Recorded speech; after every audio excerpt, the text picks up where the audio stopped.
नमस्कार, PS news पर आप सभी लोगों का स्वागत है। हरियाणा में 4.5 साल तक भारतीय जनता पार्टी के साथ सत्ता में भागीदार रही जननायक जनता पार्टी ने अपने लोकसभा चुनाव के लिए 5 प्रत्याशियों का ऐलान कर दिया है। खास बात इसमें यह है कि हिसार लोकसभा सीट जो चौटाला परिवार का परंपरागत सीट रही है, हिसार लोकसभा सीट से इस बार 2 चौटाला चुनाव लड़ते हुए नजर आएंगे। चौटाला बनाम चौटाला ये चुनाव होता हुआ दिखाई दे रहा है और यहां से जननायक जनता पार्टी ने राज्य के पूर्व उप मुख्यमंत्री दुष्यंत चौटाला की मां नैना चौटाला को चुनाव मैदान में उतारा है। गौरतलब है कि नैना चौटाला इस समय बडाड़ा से विधायक है।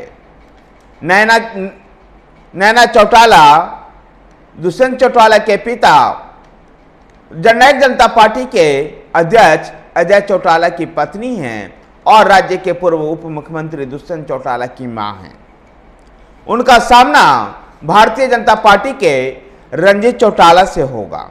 रंजीत चौटाला इस समय सिरसा के रानिया से निर्दलीय विधायक थे, लेकिन भारतीय जनता पार्टी ने उनको हिसार से चुनाव मैदान में उतारा है। अब देखना दिलचस्प होगा कि नैना और रंजीत यानी जो चौटाला परिवार का ये जो संघर्ष है, इसमें कौन बाजी मारता है। तो भिवानी महेंद्रगढ़ से जननायक जनता पार्टी ने नागल चौधरी के विधायक राव बहादुर सिंह को चुनाव मैदान में उतारा है। राव बहादुर सिंह अभी कांग्रेस से कुछ ही दिन पहले जननायक जनता पार्टी में आए थे। तो गुरुग्राम से जननायक जनता पार्टी ने हरियाणवी सिंगर राहुल फाजिलपुरिया को चुनाव मैदान में उतारा है। राहुल फाजिलपुरिया का नाम एलविस यादव के साथ सांप की तस्करी में भी जुड़ चुका है। ऐसे में देखना दिलचस्प होगा कि हरियाणा में जिस प्रकार से रोचक लड़ाई जननायक जनता पार्टी ने बनाई है, आखिर इसका अंजाम क्या हो पाता है। विशेषकर मैं हिसार की बात करना चाहूंगा, जहां चौटाला परिवार की परंपरागत सीट रही है। वहां पर नैना चौटाला और रंजीत चौटाला चुनाव मैदान में है। रंजीत चौटाला अजय चौटाला के चाचा हैं और इस प्रकार से नैना चौटाला के वो चाचा ससुर हुए और ससुर बहू का ये जो मुकाबला जो हिसार में होगा, ये देखने में दिलचस्प होगा आखिर यहां की राजनीति किस करवट लेती है। दूसरी तरफ कांग्रेस पार्टी अपने 9 उम्मीदवारों को चयन करने को लेकर के उसके पसीने छूट रहे हैं। परेशान हो रही है कांग्रेस पार्टी, क्योंकि वहां पर जबरदस्त घमासान छिड़ा हुआ है। भूपेंद्र सिंह हुड्डा गुट के साथ SRK यानी रणदीप सुरजेवाला, कुमारी शैलजा और किरण चौधरी का जो गुट है, उनके बीच में सहमति नहीं बन पा रही है। रोहतक, अंबाला और सिरसा को छोड़कर किसी भी सीट पर कांग्रेस पार्टी का उम्मीदवार तय नहीं है और अभी भी बातचीत की प्रक्रिया ही चल रही है। कांग्रेस में गुटबाजी को लेकर के पूर्व केंद्रीय मंत्री चौधरी वीरेंद्र सिंह ने भी अभी तक अपना मुंह नहीं खोला है। वो दोनों ही गुट, हुड्डा और SRK गुट के को एक साथ साधने में लगे हुए हैं। अभी पिछले दिनों भिवानी से अपनी बेटी और पूर्व सांसद सुनीति चौधरी के टिकट काटने के भनक मिलते ही किरण चौधरी दिल्ली में सोनिया गांधी के आवास पर पहुंच गए और उन्होंने श्रीमती सोनिया गांधी से मुलाकात की। दरअसल भूपेंद्र सिंह हुड्डा गुट भिवानी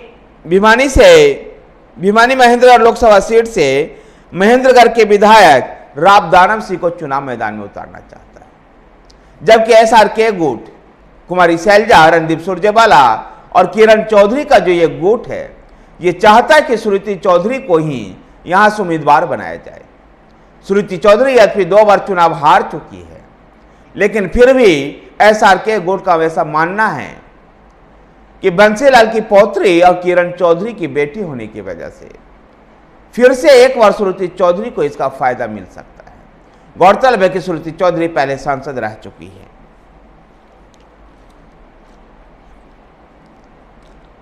श्रुति चौधरी हरियाणा के पूर्व मुख्यमंत्री बंसीलाल की पौत्री है।